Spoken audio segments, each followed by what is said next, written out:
નમસ્કાર, હું છું કિરણ કાપુરે. તમે જોઈ રહ્યા છો નવજીવન ન્યૂઝ. વરિષ્ઠ પત્રકાર પ્રશાંત દયાળ આપણી સાથે છે. સોનમ વાંગચુકના પારણા થઈ ચૂક્યા છે, તેમ છતાં કોકરોચ જનતા પાર્ટી અમુક માંગણીઓને લઈને અડગ છે અને હજુ પણ જંતર મંતર પણ તેઓ પ્રદર્શન કરી રહ્યા છે. તેમની માંગણી છે કે પોલીસની ક્રૂરતા છે તેના પર પણ કાર્યવાહી થાય અને સાથે સાથે તેમણે બીજું કે જે સૌથી અગત્યની માંગણી છે તેમની ધર્મેન્દ્ર પ્રધાનની રાજીનામાની. પણ આ પૂરા વિષય અંગે સરકાર કેમ અસંવેદનશીલ રહી અને ખાસ તો વડાપ્રધાન નરેન્દ્ર મોદીની શું ભૂમિકા રહી તે વિશે આપણે વરિષ્ઠ પત્રકાર પ્રશાંત દયાળ સાથે વાત કરીએ. પ્રશાંતભાઈ, ગઈકાલે રાત્રે વડાપ્રધાન નરેન્દ્ર મોદીનો એક વિડીયો આવ્યો, પણ તે વિડીયોમાં પણ જે સ્ટુડન્ટ્સની માંગણી છે તેને લઈને તેમણે કશું ન કહ્યું અને તેમણે ખાલી એટલી રીતે એક જનરલ વાત મૂકી. એટલે આખા આંદોલનમાં એવું લાગી રહ્યું છે કે સરકાર અસંવેદનશીલ રીતે વર્તી, પછી બહુ દબાણ આવ્યું એટલે સરકારે હવે કેટલાક પગલાં લીધા અને કેટલીક વિશ્વાસ અપાવ્યો એટલે સોનમ વાંગચુકે પારણા કર્યા. પણ હજુ માંગ તો ઊભી જ છે. કેમ સરકારે આ પ્રકારનું વલણ રાખ્યું અને એમાં વડાપ્રધાનની ખાલી વિશેષ વાત તમે કહી શકો તો? સૌથી પહેલાં તો એવું છે કે નરેન્દ્ર મોદી એમના સ્વભાવ પ્રમાણે એવું બતાડે છે કે કોઈ પણ દબાણને હું તાબે થતો નથી. પણ બહુ સ્પષ્ટ હતું કે જે રાત્રે 11:15 વાગે એ વિડીયો બનાવે છે, વિદ્યાર્થીઓની વાત કરે છે અને સેલ્ફી બનાવતા હોય એવી રીતે એમણે વિડીયો બનાવે છે. એટલે પ્રોફેશનલ કેમેરાથી બનેલો આ વિડીયો નથી. આપણે એ દ્રશ્યો પણ સાથે બતાડતા રહીશું કે નરેન્દ્ર મોદી આપણે જેમ સેલ્ફી કરીએ છીએ એવી રીતના જ વિડીયો બનાવે છે. અને વિડીયોમાં એ ઘણી બધી વાત વિદ્યાર્થીઓના સંદર્ભમાં કહે છે કે અમે કડક કાર્યવાહી કરીશું, અમે ફાસ્ટ ટ્રેક કોર્ટ બનાવી છે, અમે કાયદો બનાવવા જઈ રહ્યા છીએ. કેબિનેટની મિટિંગમાં આ ઘટના પછી બે મંત્રીઓ સોનમ વાંગચુક પાસે જાય છે, આશ્વાસન આપે છે અને સોનમ વાંગચુક પારણા કરે છે, એટલે ઉપવાસનો અંત આણે છે. સરકાર માની રહી હતી કે સોનમ જો માની જાય અને જો પારણા કરી દે તો આખા પ્રશ્નનો અંત આવે. એટલા માટે જ નરેન્દ્ર મોદી આટલું નમવા તૈયાર થયા, જેમના સ્વભાવથી વિપરીત છે. નરેન્દ્ર મોદી આવું કરી શકતા નથી. પણ પછી અભિજાત દીપકે તરત એક વિડીયો આપ્યો અને અભિજાત દીપકે એવું કહ્યું કે સોનમ વાંગચુકની જિંદગી બહુ કિંમતી છે આ દેશ માટે. એમણે જે પારણા કર્યા છે એ જરૂરી હતા, કારણ કે દેશ માટે એમનું જીવન કિંમતી છે. પણ હજી અમારી જે મૂળ માગણી છે ધર્મેન્દ્ર પ્રધાનનું રાજીનામું, એ સ્વીકારાયું નથી એ માગણી, એટલે અમારું આંદોલન જંતર મંતર ઉપર યથાવત છે. એટલે સરકાર માની રહી હતી કે સોનમ માની જશે, વાત પૂરી થઈ જશે, મામલો થાળે પડી જશે, પણ એવું થયું નથી.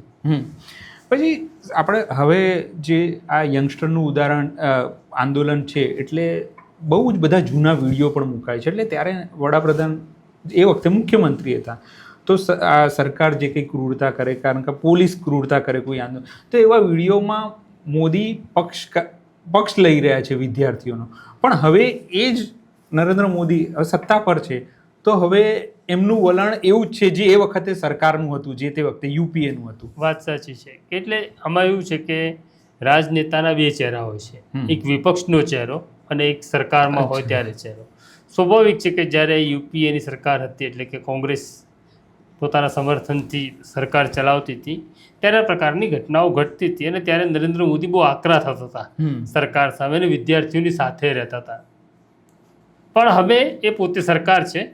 સમસ્યા એવી છે કે જે અગાઉની સરકાર હતી એમણે પણ આ કર્યું, મોદીએ પણ આવું કર્યું, તો બંનેમાં ફેર શું? અગાઉની જે સરકાર હતી એ ખુલ્લી હતી સંવાદ કરવામાં. અગાઉ માની લો કે વડાપ્રધાન મનમોહનસિંહ હતા, તો એક શિક્ષિત સમજદાર વડાપ્રધાન તો હતા, પણ એની સાથે એ અહંકારી નહોતા. નરેન્દ્ર મોદીમાં ભારોભાર અહંકાર ભરેલો છે. એમના અહંકારને તમે ઠેસ ન પહોંચાડી શકો. જંતર મંતર ઉપર જે થઈ રહ્યું છે એ કોકરોચ જનતા પાર્ટીના જે યુવાનો છે, જેની ઉંમર કદાચ આમ જોઈએ જો નરેન્દ્ર મોદીએ લગ્ન કર્યા હોત તો આટલી ઉંમરનો તો પૌત્રો હોત નરેન્દ્ર મોદીને. એ ઉંમરના નરેન્દ્ર મોદીના પૌત્રોની કે પૌત્રીની ઉંમરના આ યુવાનો છે, આ યુવાનો રસ્તા ઉપર ઉતર્યા છે, પોતાની વાત કહેવા માગે છે. સરકાર પાસે આટલા દિવસ સુધી સમય નહોતો. નરેન્દ્ર મોદી આજે એવું કહે છે કે અમે સાંભળવા તૈયાર છીએ, અમે ચર્ચા કરવા તૈયાર છીએ, પણ ક્યારે? જ્યારે આ છોકરાઓએ સંસદ માર્ચ કરવાની વાત કરી અને સંસદ સુધી પહોંચી જ ગયા ત્યારે તમે લગભગ ઓછામાં ઓછો 1 મહિનો કાઢી નાખ્યો. 1 મહિના સુધી તો તમને ફિકર નહોતી કે આ નાના છોકરાઓ છે, આ વરસાદની અંદર એ લોકો ખુલ્લામાં પડ્યા રહે છે, ખાવા પીવાની પાણીની વ્યવસ્થા નથી. ખરેખર તો સરકારે એવું કહેવું જોઈતું હતું કે તમે અમારી વાત સાથે સંમત નથી, તમારો અધિકાર છે તમારી વાત મૂકવાનો, અમારી સામે લડવાનો, અમે તમારી વ્યવસ્થા કરીએ છીએ, તમે જમી લો, તમે પાણી પી લો. આ રાજાની ભૂમિકા છે. આપણે રામની દુહાઈ આપીએ છીએ અને ખાસ કરી ભારતીય જનતા પાર્ટી તો રામની બહુ વાત કરે. તો ભગવાન રામ કેવા હતા? ભગવાન રામ તો ઉદાર હતા. તો નરેન્દ્ર મોદી ઉદાર થવું પડે ને, અને ઉદારતા જ્યાં આવે ત્યાં અહંકાર જતો રહે છે. સમસ્યા એવી છે કે નરેન્દ્ર મોદીને પણ ખબર છે કે હવે આપણા પગ નીચેની શેતરંજી ખેંચી શકે એટલા શક્તિશાળી આ દેશના યુવાનો થયા છે, જે કોઈ રાજકીય પક્ષના નથી, નથી એ કોંગ્રેસના, નથી એ સમાજવાદી પાર્ટીના, નથી આમ આદમી પાર્ટીના, એ ખરેખર આમ વિદ્યાર્થી છે જે તમારી શેતરંજી ખેંચી જશે.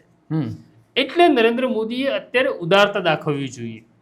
એટલે સત્તા ન જાય તો પણ ઉદાર રહેવું જોઈએ, પણ હવે તો સ્થિતિ એવી છે કે સત્તા પરિવર્તન પણ થાય અને આ આગને નાની ન સમજવી જોઈએ. પણ છતાં નરેન્દ્ર મોદીનો અહંકાર એટલો મોટો છે કે એમને એ વિદ્યાર્થીઓ સાથે ઉદાર થવા દેતો નથી.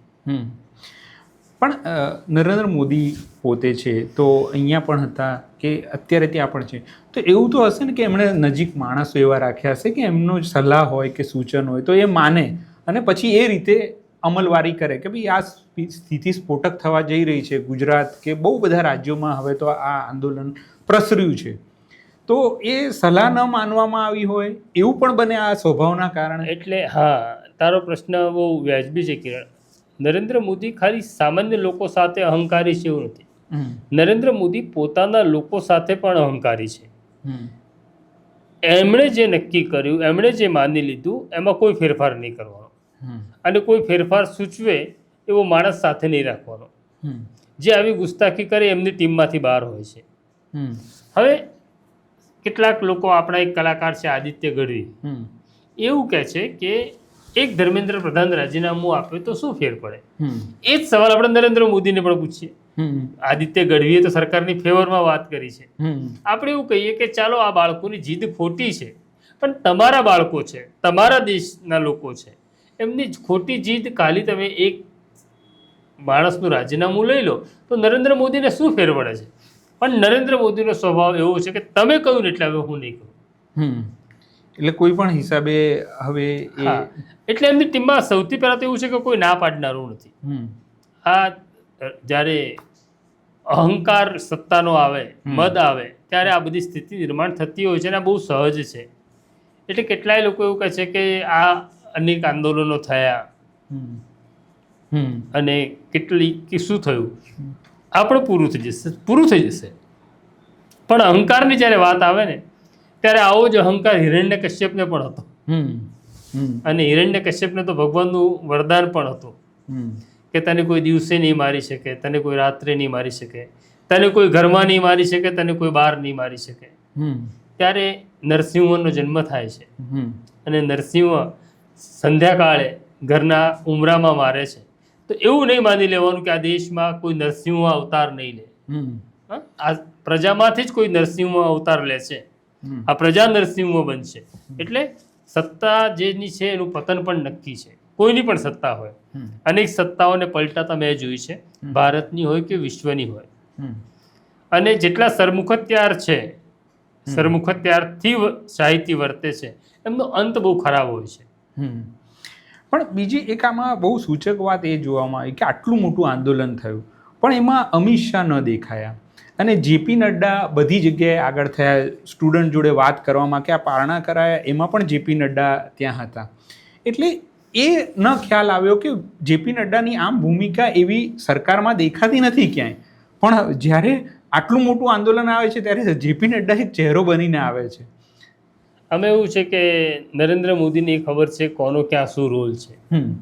વિદ્યાર્થીઓ સાથે તમારે સંવાદ કરવો હોય તો તમારામાં સાલસતા જોઈએ.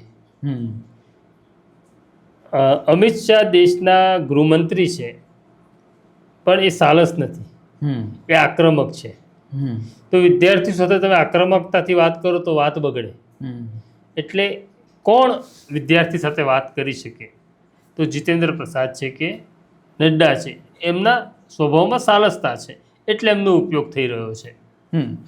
બીજી એક વસ્તુ કે આમાં એક મીડિયાની પણ ભૂમિકા આવી, એ વાત પણ અહીંયા ચર્ચાવી જોઈએ કે એક ગોદી મીડિયા કરીને જે સંબોધન થાય છે, એ મીડિયાને કંટ્રોલમાં રાખવાનો સરકારે બહુ ટ્રાય કર્યો, પણ ડિજિટલ મીડિયા આવી રહ્યું ને એની વાત આખા દેશ સુધી પહોંચી, અને જેના કારણે પણ આ આંદોલનને એક વેગ મળ્યો. હવે એ ગોદી મીડિયાને ત્યાં લોકોએ પ્રદર્શનકારીઓએ એમને માર્યા, એ વિશે પણ તમારું જે કંઈ નિરીક્ષણ હોય. સૌથી અગત્યનું તો તે આ મીડિયાની વાત કાઢી એટલે કહું કે સોનમ વાંગચુક એ ચીનનું એજન્ટ છે. આવું આ લોકો જ ચલાવ્યું. જો હવે ચીનના એજન્ટો તો તમારે પૂરું દેવાનો હતો, તમારે એને પારણા નહોતા કરાવવાના, તો તમે હવે ચીનના એજન્ટને પારણા કરાવો છો. પછી તમે એવું ચલાવો છો કે મુખ્ય પ્રવાહનું જે જર્નાલિઝમ છે એને તો તમે તમારા હસ્તગત કરી લીધું છે, સામ દામ દંડ ભેદથી. હવે દરેકના હાથમાં કેમેરો છે, એટલે મોબાઈલ છે, એના હાથમાં કેમેરો છે, એ પત્રકાર છે, એ ઇન્ફ્લુએન્સર છે. એટલે હવે એવું ચલાવ્યું કે બહુ મોટું ફંડ આવ્યું છે, કરોડો રૂપિયાનું, આ ઇન્ફ્લુએન્સર માટે કે સોશિયલ મીડિયા માટે, જેને એક રીલ દીઠ 10, 15, 25, 50,000 રૂપિયા ચૂકવવામાં આવે છે. આવો બધો જ પ્રચાર આ સરકારે કરી લીધો, કંઈ બાકી ન રાખ્યું. એમને એવું હતું કે આ લોકો ચાઇનીઝ એજન્ટ છે, ભારત વિરોધી પ્રોપોગેન્ડા ચલાવે છે, એટલે તૂટી પડશે. પણ એવું ન થયું. આપણે જોઈએ કે આટલા હજારોની સંખ્યામાં ત્યાં બાળકો બેઠા છે. અત્યાર સુધી એવું હતું કે બાળકો આવતા હતા, હવે બાળકોના મા બાપ આવવા લાગ્યા છે કે મારું બાળક અહીંયા આવે છે તો હું આવું છું. મને હમણાં જ એક ભારતીય જનતા પાર્ટીના સિનિયર નેતા સાથે એક મુલાકાત થઈ. એમણે મને એક વાત કહી કે આ જે આંદોલન ચાલી રહ્યું છે, તો મારી પૌત્રીએ મને એવું પૂછ્યું કે આ લોકો જે વાત કરે છે તો સાચી છે ને દાદા? તો હું શું જવાબ આપું? આ વાત ખોટી છે એવું તો મારાથી કહેવાય નહીં. હું કંઈ બોલ્યો નહીં. એટલે એણે મને કીધું કે તો હું આ ધરણા પ્રદર્શનમાં જઉં. હવે મારું મન એવું કહી રહ્યું હતું કે વિદ્યાર્થીની વાત છે, વાત સાચી છે, અને એ મને જવાની મંજૂરી માગે છે, મારી ગ્રાન્ડ ડોટર. મેં કીધું જા, પણ ત્યાં પોલીસ રાક્ષસ બનીને આવે છે, એનાથી તું પોતાને બચાવી શકતી હોય તો તું ત્યાં જજે. તો આમ ઘણા બધા ભારતીય જનતા પાર્ટી સાથે પ્રત્યક્ષ કે પરોક્ષ રીતે સંકળાયેલા લોકોના બાળકો પણ અહીંયા આવી રહ્યા છે. મેં એક બે તો એવા સામાન્ય લોકો પણ જોયા છે જે ભારતીય જનતા પાર્ટીના સક્રિય કાર્યકર છે, પણ એ પણ આવ્યા છે. હા, ઘણા લોકોએ પોતાના મત બદલ્યા છે. આજે હવે માધ્યમો વાળું છે કે સોશિયલ મીડિયાને કારણે આ વાત લોકો સુધી પહોંચી. આ ઇન્સ્ટાગ્રામની કમાલ છે. એ સરકાર એનો ક્યાસ કાઢવામાં એમને જરા ગણિત એમનું બગડી ગયું. હવે સ્થિતિ એવી નિર્માણ થઈ કે સોનમ વાંગચુકે પારણા કરી લીધા હતું, વાત પૂરી થઈ જશે. વાત પૂરી થતી નથી, અને હવે મોટી સંખ્યામાં લોકો, વિદ્યાર્થીઓ, દિલ્હીના લોકો, દેશભરના લોકો ત્યાં પહોંચી રહ્યા છે. એટલે સરકારને લાગ્યું હવે વાત બગડશે, એટલે અત્યારે જ સમાચાર એવા આવ્યા છે કે દિલ્હીના 18 મેટ્રો સ્ટેશન બંધ કરી દેવામાં આવ્યા છે કે લોકો ત્યાં ન પહોંચે. તો આવા કેટલા હથકંડા તમે અપનાવશો?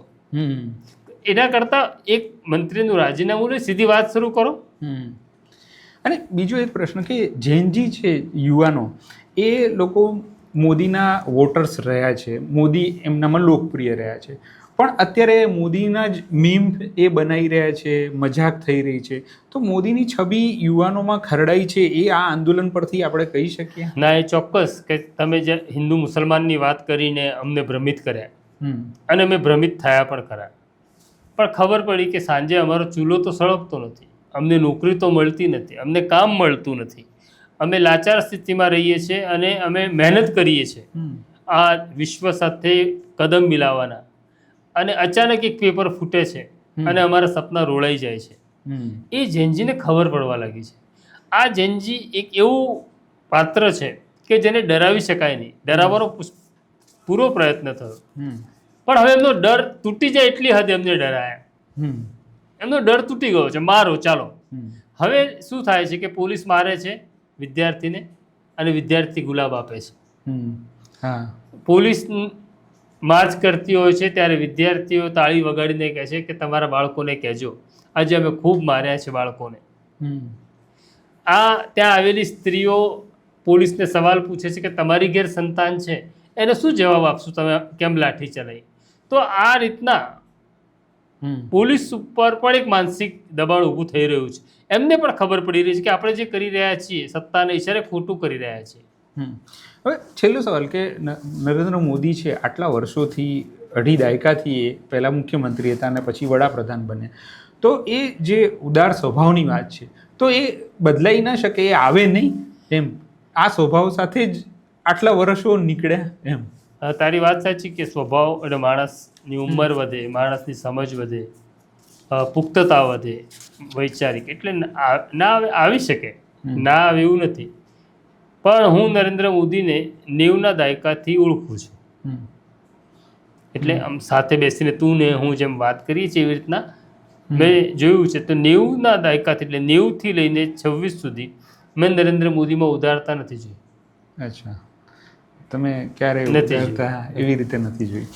તો આ હતી પ્રશાંતભાઈ સાથેની વાતચીત. નરેન્દ્ર મોદી એક વડાપ્રધાન તરીકે કેમ ઉદાર નથી થઈ શક્યા તેની વિગતે તેમના અનુભવ સાથેની વાત તેમણે કરી. અમારી ચેનલને જરૂરથી સબસ્ક્રાઇબ કરશો. અત્યારે મને અને પ્રશાંતભાઈને રજા આપશો. નમસ્કાર. વૈષ્ણવજન તો તેને કહીએ જે પીડ પરા